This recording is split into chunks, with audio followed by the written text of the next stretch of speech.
Señoras y señores, buenas noches, bienvenidos a Debate Abierto. Hoy nos sentimos muy complacidos con la invitada que tenemos.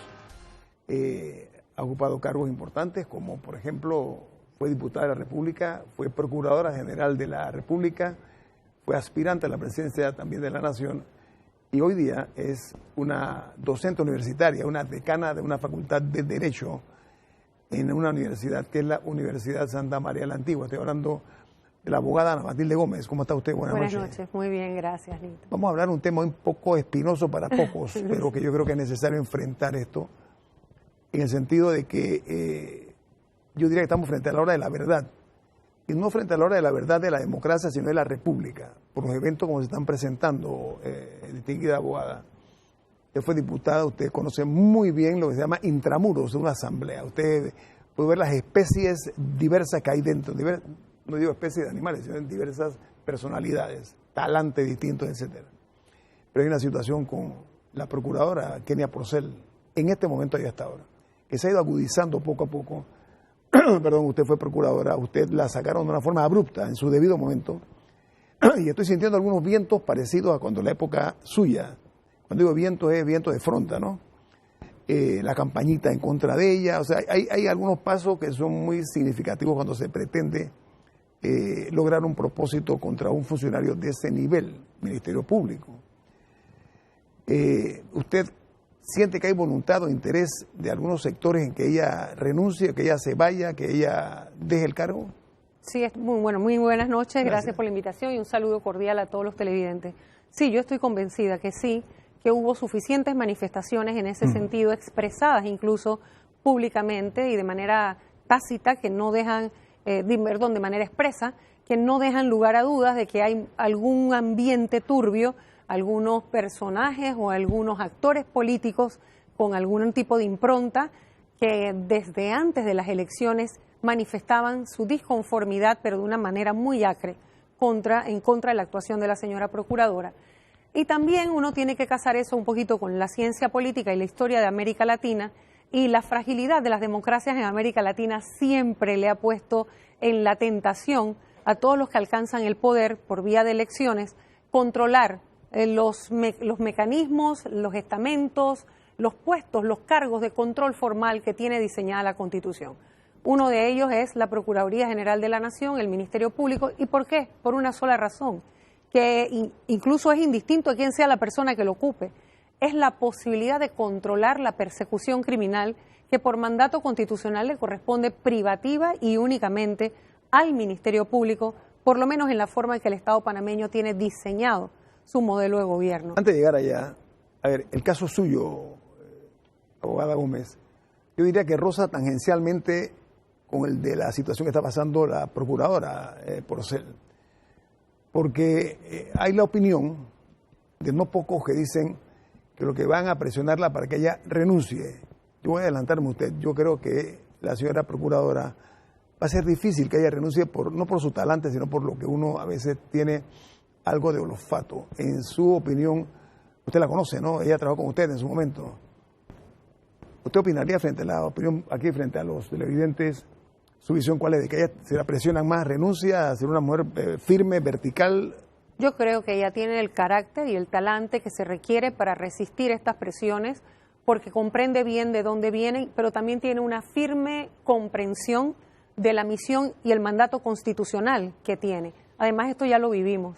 Así que evidentemente yo creo que no va a ser esa la salida, y esperaría que esa no fuera, y también esperaría que los ciudadanos que aspiramos a tener una institucionalidad fuerte en el país, que amamos la democracia, no permitamos que eso ocurra. Ella tiene mucha gente que recurren a lo que llamo el alarido barato, o sea, gente que gritan, pero sin un fondo en lo que dicen, sin un argumento, y eso es muy propio a veces en esas circunstancias. Usted fue objeto y sujeto de eso también. Sí.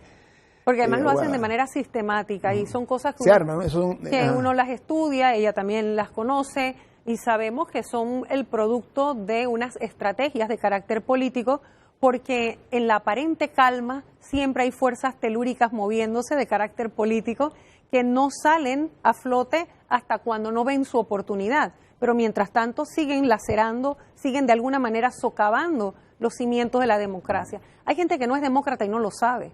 Hay gente que no se puede definir ni a sí misma, pero que en ese deseo, esa avidez que tienen por el poder y por controlarlo todo, ven los espacios de poder como oportunidades de venganza. Y mucho de eso puede estar ocurriendo cada vez que se cambian los actores, pero subyacen las mismas pretensiones, ¿no? Entonces, bueno, ahora son otros, pero otros que están aliados con algunos que tienen, bueno, yo te ayudé a llegar, pero recuerda que yo quiero la cabeza de fulano, la de mengano, y estas cosas las hemos visto, lamentablemente. Yo siempre he criticado el hecho de que tanto presidentes como otros funcionarios llegan hipotecados al poder, que es lo que usted está diciendo. Me debes esta, por favor encárgate de esta misión que es doblegar o sacar. Otro riesgo que es, si no se comprometieron a eso, es desvincularse de algunas decisiones.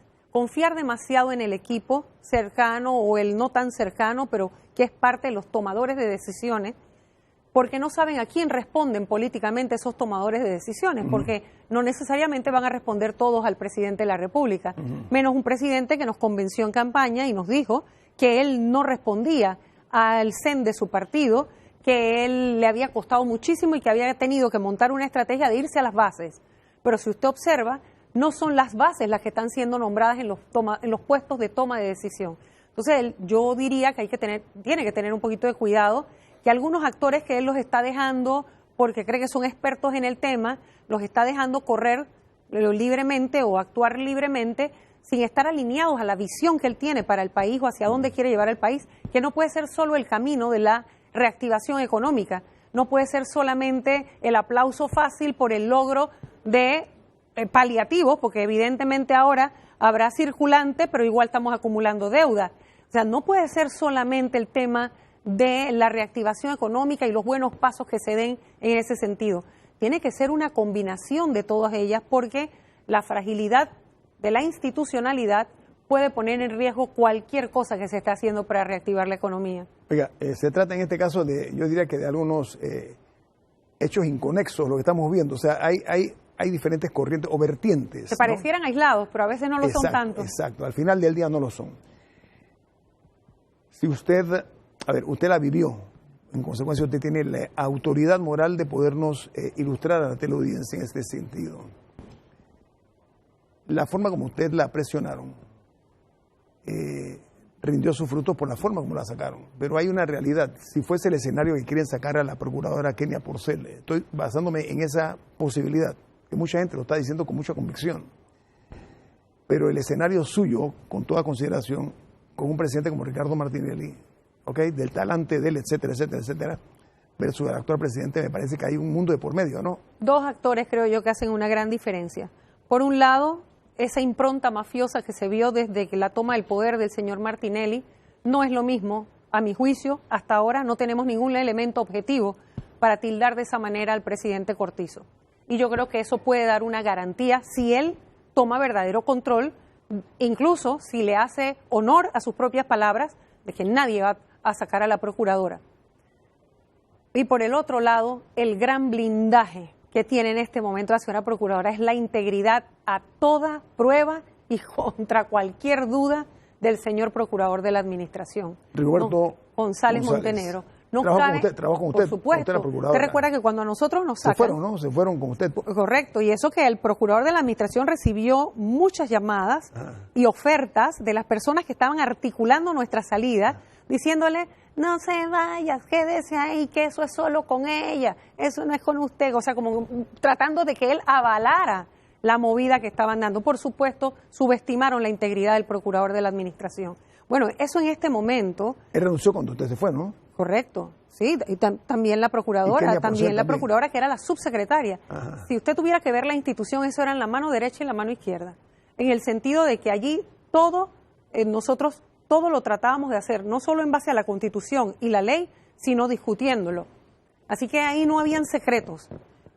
Por lo tanto, lo que le puedo decir es que ya nosotros transitamos este camino y ella tiene esa experiencia, lamentable pero suficiente, para ayudarle a entender que esas cosas que se están repitiendo, a mi esposo también lo trataron de investigar en la DGI, que también trataron de vincularlo, te buscan por todos lados, se meten contigo, con tus padres, toda esa historia ya la vivimos, ¿no? Exactamente, con tu imagen, desde el punto de vista de cuánto puede una mujer en un alto cargo que históricamente había sido ocupado por varones ser lesionadas en lo que se conoce como la reputación, que es la estima pública que puede tener la gente sobre tu persona. Eso no se construye solamente desde dentro, eso se construye también con lo que mucha gente dice de ti. Entonces, esa lesión a la credibilidad es parte de la estrategia, porque es sistemática. En el caso mío, no sé si usted recordará, todas las mañanas usted prendía los noticieros y usted podía recorrer todos los programas de los distintos canales y había algún personaje de lo que ellos llamaron el pamago, y había algún personaje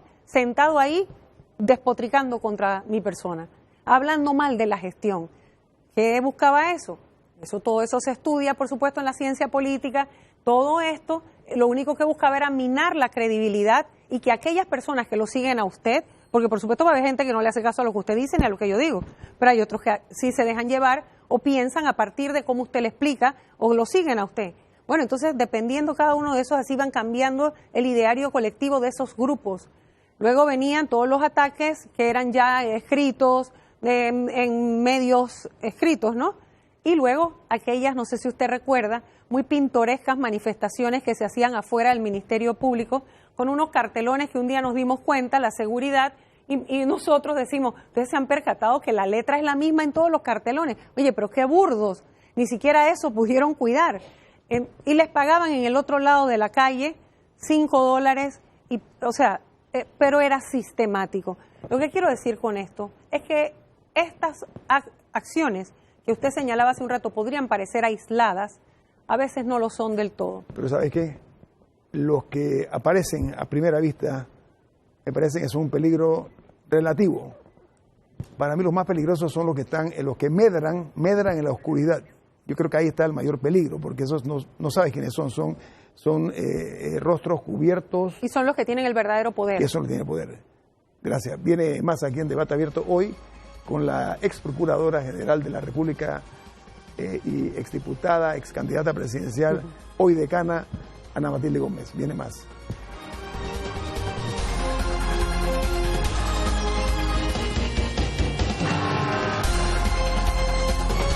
Bien, amigos, vamos a entrar a un tema con nuestra invitada, la abogada Ana Matilde Gómez. Yo le quiero solicitar a usted, si a bien tiene, ¿no? Nos comente a los televidentes y a mí, si usted estuviera hoy en los zapatos de la procuradora actual, la abogada Kenia Porcel. Obviamente usted tiene experiencia, usted la vivió en carne viva, ¿no? No digo propia, en carne viva, que es peor todavía. No digo que le dé un consejo a la procuradora. ¿Qué haría usted si estuviera en esta circunstancia? Olvidémonos de que usted ya la vivió, ¿no? A ver, ¿qué haría usted hoy si fuera procuradora? Bueno, intentar tener una conversación con el señor presidente. ¿Para qué?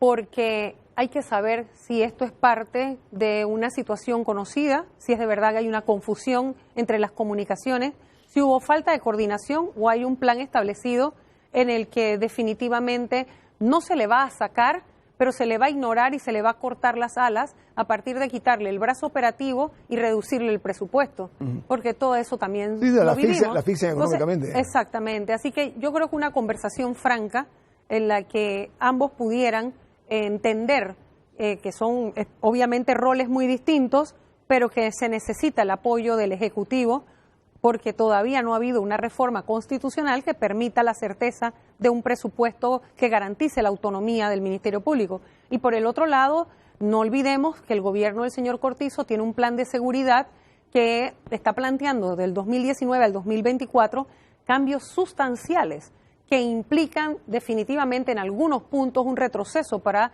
el sistema de investigación o persecución criminal. Entonces, son elementos que hay que conversarlos al más alto nivel. Y bien podría ser incluso con el ministro el ministro de Seguridad en esa reunión también, y la Procuraduría con su equipo de fiscales anticorrupción, y poder tener una reunión entre las instituciones que permitiera llegar a entendimiento. También que es importante, y eso en su momento lo hicimos, porque yo creo que un Procurador General de la Nación, en mi caso me tocaba a mí haber sido la primera mujer Procuradora General de la Nación, había mucha lupa sobre nosotros. Como siempre, las mujeres somos más escrutadas que los varones, sobre todo en cargos que tradicionalmente son ocupados por los varones. Y yo estaba muy consciente de que unas declaraciones mías, en el sentido de las presiones que se estaban dando, podrían generar una inestabilidad política. Un procurador siempre puede generar una crisis coyuntural políticamente en un país. Así que no era lo que queríamos. Por eso diseñamos una estrategia y empezamos a reunirnos con actores claves de la sociedad. Nosotros nos reunimos con el Comité Ecuménico, nos reunimos con los presidentes de gremios, nos reunimos con los embajadores de carrera que eran de los países cooperantes, es decir, aquellos países que tenían inversiones importantes en la ayuda, en la cooperación internacional con el Ministerio Público, países que incluso tienen tratados de asistencia legal mutua y además tenían asistencias legales en camino, o sea, en trámite, para que supieran lo que estaba ocurriendo. Pero en ese momento, a diferencia de ahora, por ya haberlo vivido, en aquel entonces mucha gente dudaba. No dudaban de mi palabra, eso me quedaba muy claro, los apoyos vinieron. Pero se dudaba de que el presidente se atreviera a resquebrajar la institucionalidad de esa manera. Se pensaba que el gabinete lo podía frenar, que si él no tenía freno, la institucionalidad del país iba a funcionar y que en el gabinete, cosa que es diferentísima ahora con el señor Cortizo, porque usted sabe que ahí hay ciertos ministros que uno está seguro no se van a prestar para una cosa como esta.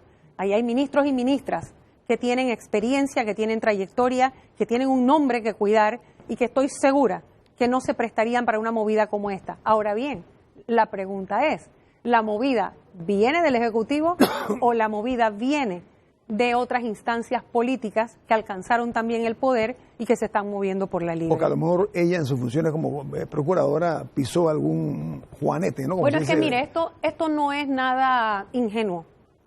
Es un tema escabroso, pero hay que analizarlo con la crudeza de la realidad y de los hechos frente a las normas.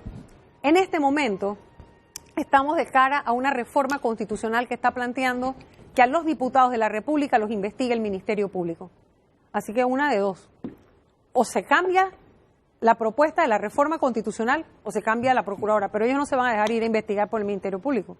Entonces realmente son momentos difíciles. Yo le iba a preguntar acerca de eso, porque dentro de los pesos y contrapesos hay una realidad, una Asamblea de Diputados muy cuestionada, con casos pendientes en Contraloría, y si eso cae en el Ministerio Público, contando que también la justicia está mermada hoy día. ¿Usted está de acuerdo conmigo? Sí. No sé si es percepción o una realidad. Sí. Es un gran peligro para los diputados.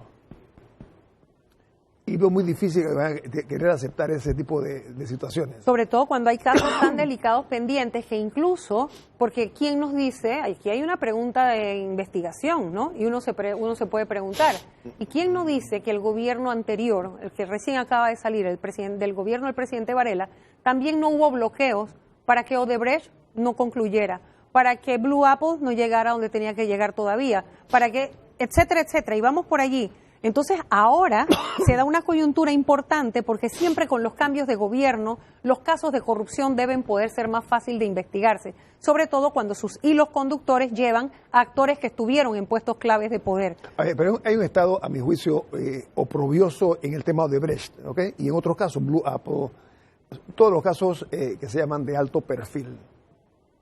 Hay una asignatura pendiente en esto. Hay quienes dicen con razón si ella que se ha actuado de una forma paquidérmica, así como los elefantes. Ustedes saben, ¿no?, que caminan lentos. Es un reproche que le tienen a la procuradora actual. Sí, pero ese reproche no es una causal de destitución, ni es una, o sea, los procuradores salen investigados y enjuiciados, o porque renuncien al cargo o porque fallezcan. No hay otra forma de salir de acuerdo al diseño constitucional.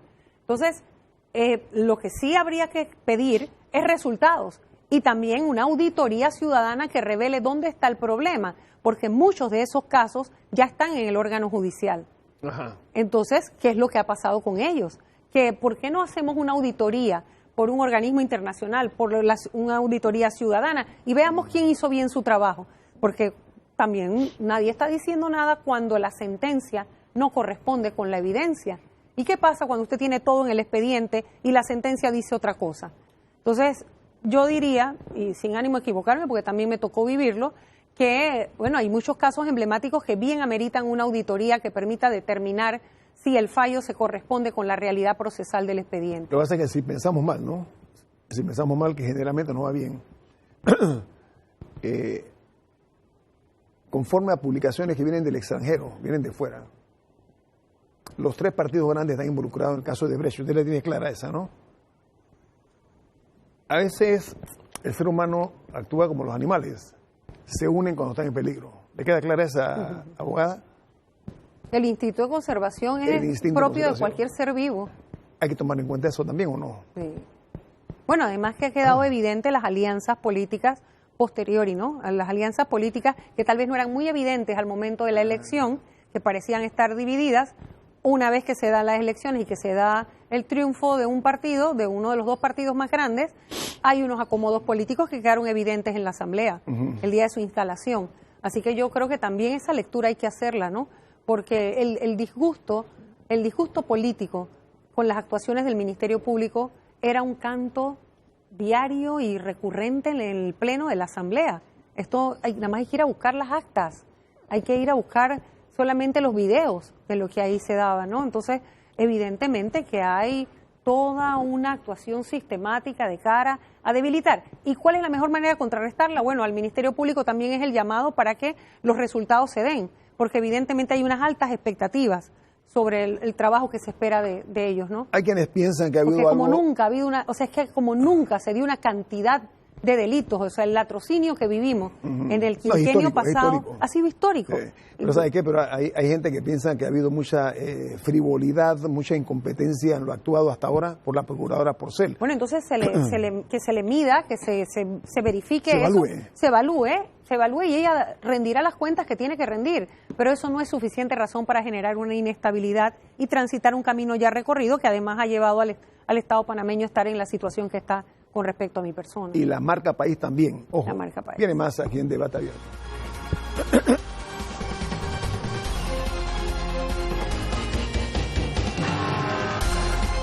A ver, amigos televidentes, el artículo 220 de la Constitución define muy claramente funciones y atribuye al Ministerio Público la persecución del delito. Eso lo pongo aquí.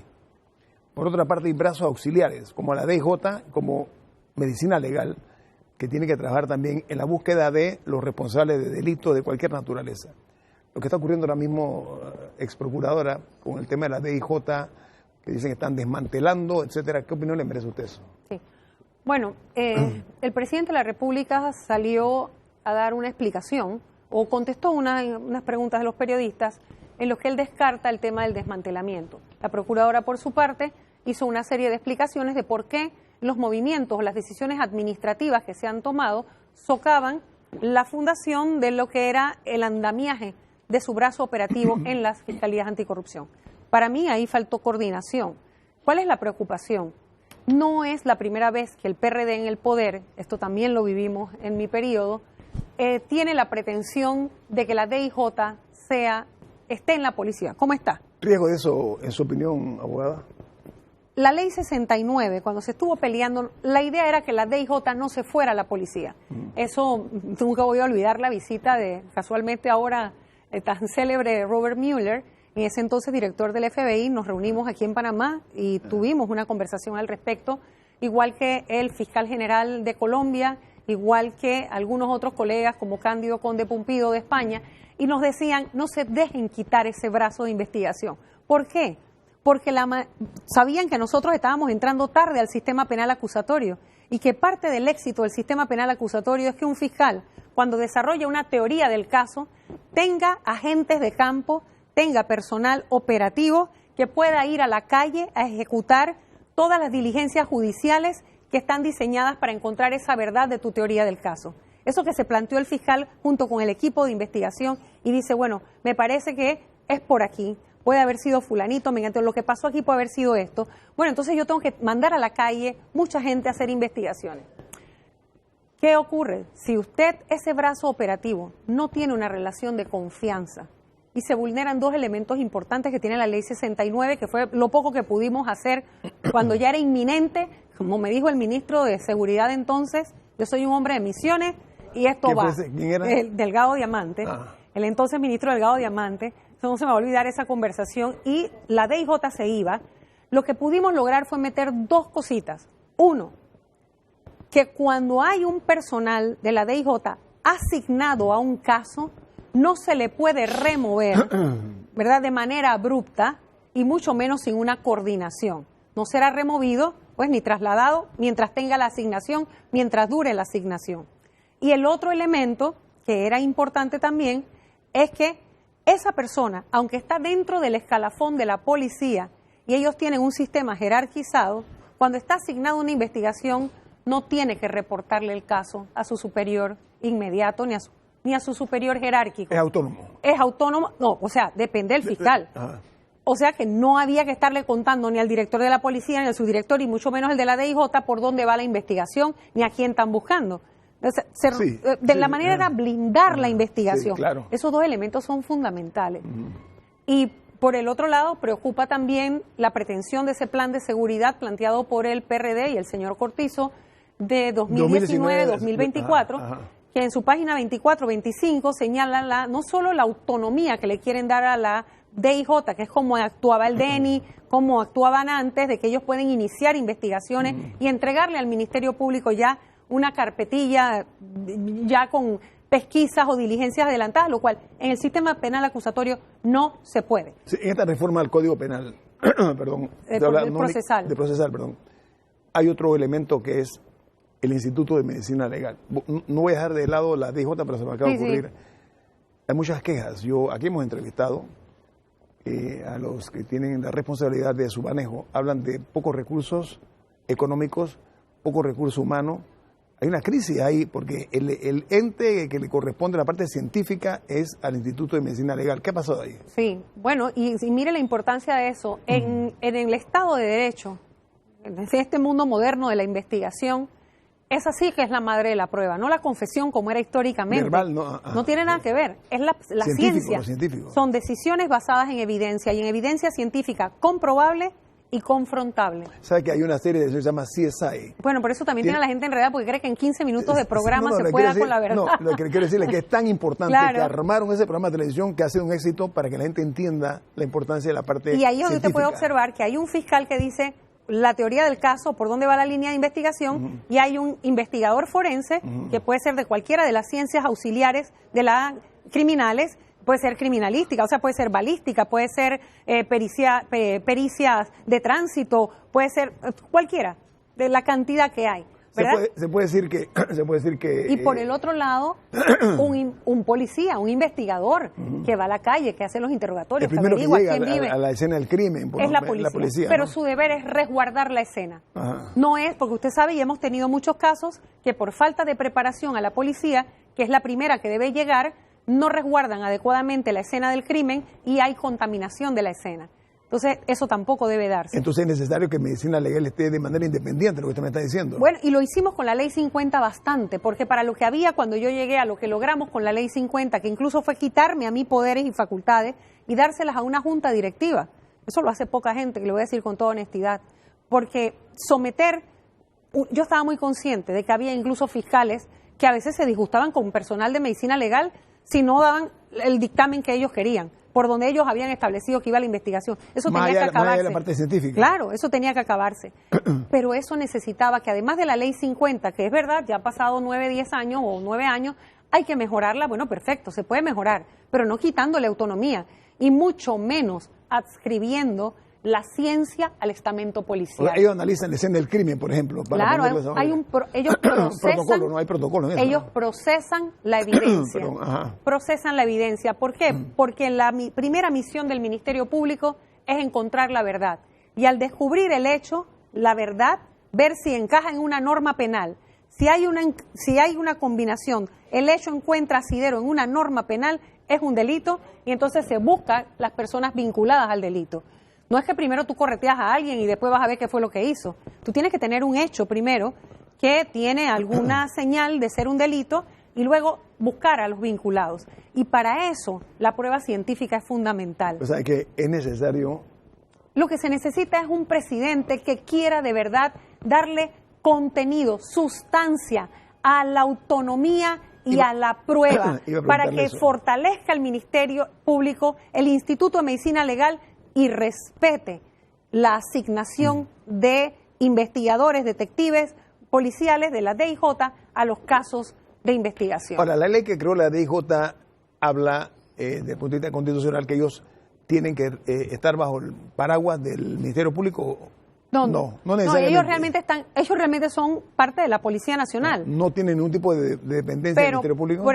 Por eso es que solamente las diferencias en la Ley 69 está muy claro, las asignaciones a las investigaciones, ¿sí? Porque como la investigación depende del señor fiscal, cuando un investigador está asignado, ese investigador no reporta a su superior dentro del escalafón policial. Ese investigador tiene reserva de la investigación porque está asignado a la misma. Hay quienes dicen que algunos fiscales acostumbran a utilizar a los miembros de la DJ para ser mandados. Eso no puede ser y eso es inaceptable. Y si se hace hay que castigarlo. Se está diciendo que eso, incluso yo lo leí en un lugar que algunos miembros lo pusieron a pasear un perrito de una. No, yo creo que estamos confundiendo. Eso es SPI, que no es DIJ. No eran DIJ, no estoy preguntando. Yo pensaría, porque en realidad la policía que está diseñado, el estamento policial que está diseñado para la custodia de los PMI, correcto, sí, es más bien el SPI. Sí, yo pensaría, porque si algo como eso ha pasado, en realidad eso amerita un proceso disciplinario. Si fuese el caso.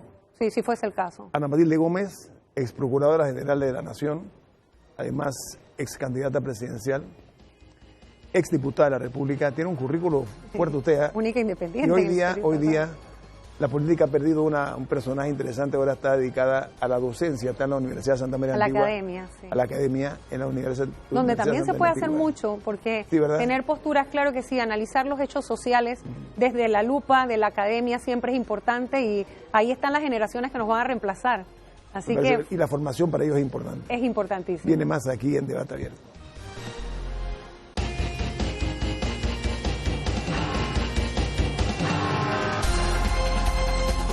A ver, el riesgo de recortar facultades al Ministerio Público, en su opinión. Bueno, facultades solo se las podrían recortar variando la ley, ¿no? Porque esas están en el... Estamos hablando de que la tentación en el poder es muy grande y usted lo sabe. Sí. Que en algún momento los diputados, le está usted diciendo, los diputados de la Asamblea se sientan en peligro Bueno, pero muy por el contrario, en la reforma que se está proponiendo desde la Concertación Nacional para el Desarrollo, la propuesta es darle al Ministerio Público lo que peleamos nosotros hace 10 años, que la investigación estuviera en manos. Ahora, una atribución sin un brazo operativo, es decir, más facultades con menos recursos es igual que nada. Entonces, si me vas a dar la atribución de poder investigar a los diputados, necesito que me permitas tener el brazo operativo y tener autonomía en la prueba. Y que hay un procurador o una procuradora que se atreva también, hay que entenderlo. Por supuesto. Eso es importante. A ver, voy a referirme al caso de Brecht, que está muy en boga. Con lo que ayer condenaron a 2 personas en Guatemala, está muy fuertes. Ollanta Humala está huyendo ahora mismo, ya no, ahora está preso ya lo extraditaron. En la justicia, etcétera. Hay quienes dicen que en Panamá el caso de Brecht ha sido manejado de una forma poco eficaz o eficiente. Hay quienes sostienen que debió haberse de salida nombrado un fiscal especial. ¿Usted comparte esa tesis? En su momento la compartí porque lo que yo planteaba es que el Ministerio Público estaba siendo bombardeado por una cantidad de casos que nunca antes en un gobierno se habían visto, porque se había implantado una impronta mafiosa desde el mismo poder y a partir de allí se habían tocado todas las instituciones. Por lo tanto, estaban brotando casos por todos lados y no había capacidad instalada en el Ministerio Público para semejante cantidad o volumen de casos, que hubiera sido interesante, sobre todo porque tocaba personajes muy importantes o de muy alto perfil. Bueno, lo que estamos viendo en el caso, por ejemplo, que cité hace un rato, de Robert Mueller como un fiscal especial para el caso de la posible intervención del gobierno ruso en las elecciones, en el periodo de elecciones Russiagate, que le llaman, ¿no? Norteamericanas y la participación del presidente Trump. Entonces, un fiscal especial, y ha habido muchos países, Perú fue una muestra de ello, un fiscal especial con plenas facultades, un fiscal especial que tuviera suficiente credibilidad, autonomía, así como recursos. Como José Ugaz en su momento. Exacto, como se hizo en Perú y otros, podría haber significado una gran diferencia para la velocidad o la celeridad que requería un caso de semejante magnitud que además tocaba 3 gobiernos. Entonces, y gente importante, no hay que dejarlo de ver. Bueno, y es que porque era una ingenuidad política muy grande pensar que si Odebrecht tenía una caja 2 o una contabilidad paralela o tenía un sistema contable paralelo a la contabilidad real, que era solamente para sobornar, que eso ya está probado internacionalmente que es así, qué ingenuidad política nos llevaba a pensar que él cuando llegó aquí encontró fue puras monjas y que no tuvo que hacer ningún tipo de soborno, ¿no? Si es que ese era su estilo de trabajo. Oiga, o sea, ellos no esperaban que les pidieran, ellos ofrecían. A ver, no hay que tomar en cuenta también que, le pregunto, que la mayor parte de la información sobre Odebrecht viene de afuera hacia adentro. Bueno, pero eso no es de extrañarse, primero porque el caso reventó afuera, primero Brasil. Que en Panamá, y evidentemente los actores principales, es decir, los actores, los privados que estaban sobornando a los funcionarios públicos, obviamente eran actores no panameños. Así que era de esperarse que tenía que venir de afuera mucha de la información.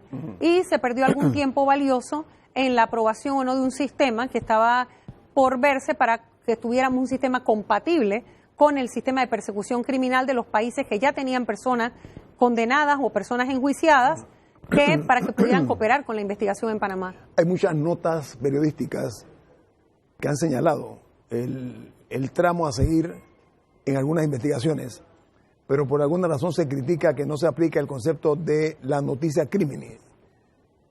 ¿Usted está de acuerdo con eso o no? Bueno, no todo es noticia criminis. No, algunas publicaciones se han hecho un nombre y pelo y señales, como dicen, ¿no? Lo primero que hay que establecer es que la noticia lo que se puede utilizar como elemento indiciario, como origen de una investigación, es decir, lo que periodísticamente se puede interpretar como la noticia criminis, es de aquellos casos que son perseguibles de oficio.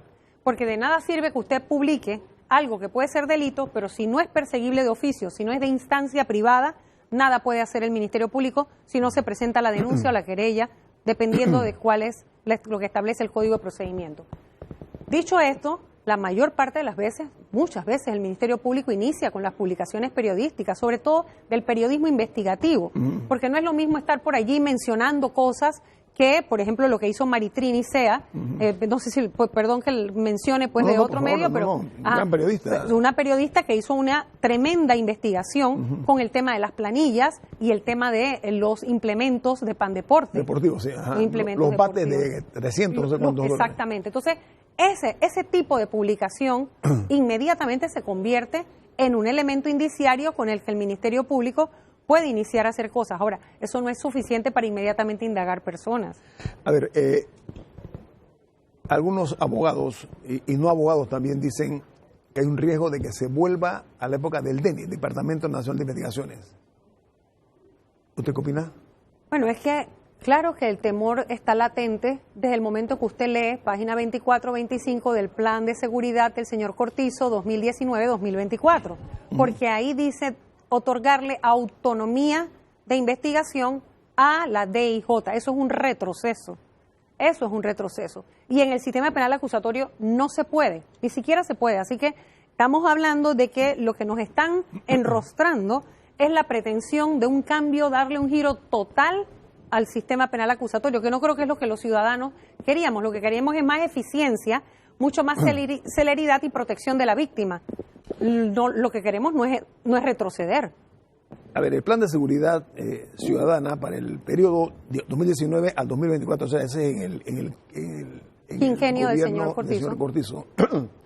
Se habla que tiene propósito de promover una reforma al Código Procesal Penal, por una parte, por la otra, para que se traslade la iniciativa de investigar a la DJ y se incorpore el Instituto de Medicina Legal.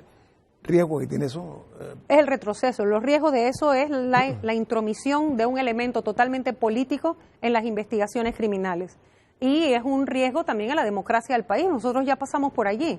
Nosotros ya vivimos esto. El gran reto que tiene el gobierno del presidente Cortizo desde el punto de vista democrático es devolvernos la seguridad que hemos perdido, darnos mayor seguridad a los ciudadanos, pero no violentarnos ni una de las garantías que tenemos. Garantías constitucionales e individuales. Es decir, respetar nuestros derechos humanos, no limitarnos derechos civiles y no queremos Estado policíaco. Si tú puedes hacer eso dando seguridad, qué bueno, te vamos a aplaudir. Pero si es lo contrario, así cualquiera da seguridad.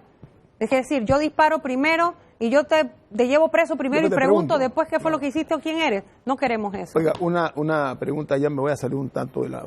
vamos a hablar un poquito de política.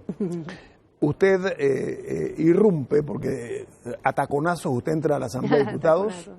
Sí, porque esto es un país muy machista, ¿no? Se convierte en la persona más votada en su momento, estoy hablando cuando llega a la Asamblea de Diputados. En el 2014.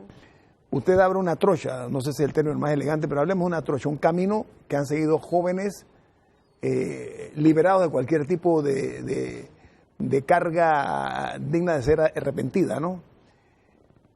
Usted logró pasar por la Asamblea, porque usted pasó en su paseo terrenal, usted pasó por la Asamblea, y por lo que he oído hasta ahora, y por lo que he visto, usted salió incólume de ahí. O sea, difícil caminar por una Asamblea como la nuestra y salir sin ningún tipo de mácula, ¿no? Es un riesgo que se corren estos 5 diputados independientes en el sentido de que estar en ese ambiente si no se tiene la convicción plena de que puedan contaminarse. ¿Usted ha hablado con algunos de ellos sobre esa y lo que implicaría eso, o sea, la decepción que eso implicaría? Pues yo creo que ellos están muy conscientes de esa tremenda responsabilidad. Un reto, yo creo. Y la tremenda responsabilidad histórica que les toca vivir. Yo siempre dije, yo no quiero repetir aquí. Yo ya aprendí lo que yo quería aprender aquí, creo que he aportado al país. Mi interés es que esto se multiplique, que esta curul se multiplique. Yo decía, por lo menos con que vengan 5 para que haya una bancada. Bueno, y se logró. Qué bueno, enhorabuena por el país. Y yo creo que ellos están dando muestras de que tienen la capacidad y tienen la comprensión de la alta responsabilidad que les toca no echar para atrás lo que esa curul había logrado, lo que esa curul ha avanzado. Es decir, mucho de lo que ellos están haciendo ahora no es nada más que repetir lo que ya yo hice, despojarse de ciertas prerrogativas, bueno, prácticamente de todas, que es lo que yo hice también. Ese es un buen paso. Un buen primer paso en el camino a ellos demostrar que se puede hacer un trabajo legislativo bueno, sustancioso, se puede ser diputado de la República sin tanto privilegio. Y algunas cosas, siempre fue una discusión eterna que yo tuve ahí desde la primera vez para rechazar la franquicia telefónica y wow, cuesta porque hay personas que no logran comprender que hubo etapas del país en la vida republicana que había que compensar salario y distancias con algunas prerrogativas, que ahora las distancias están acortadas por la tecnología y que además en un día se recorre el país entero, no es necesario ciertos privilegios que se tienen. Y que porque también el avance, la modernidad demuestra que ser político no implica una casta especial que tiene que estar llena de privilegios. Entonces, yo creo que ellos están muy conscientes de esa responsabilidad histórica que tienen de no retroceder en esa, por lo menos particularmente la curul del 8-7. Además, las otras curules que llegaron a llenarse por otros circuitos electorales y que logran formar esta bancada, que juntos deberían poder hacer incluso más fuerza transformadora que en lo que en su momento fue una voz de denuncia de mi parte. Y sabe que si lo hacen mal, la historia los juzgará de una manera severa. El reto de ellos es mayor porque son la esperanza, son la ilusión de una generación. Es que además están tan jóvenes que no han hecho nada tan bueno que ellos mismos no se puedan superar, ni han hecho nada tan malo que no puedan corregirse. Sí. Entonces están en una etapa importante de sus vidas, son jóvenes muy talentosos, son jóvenes estudiados, con mucha formación académica, tienen buena preparación académica, entonces no tienen excusa, no hay excusa, además tampoco tienen interés, yo estoy segura que tienen el interés de hacer las cosas Sí, seamos optimistas, eso además que nos conviene que lo hagan bien. Sí, claro. Muchas gracias, abogada Ana Matilde Gómez, por estar con nosotros esta noche aquí en Debatalleros. Se agradece mucho. Muchas gracias. A ustedes mi sentido de agradecimiento por acompañarnos. Buenas noches.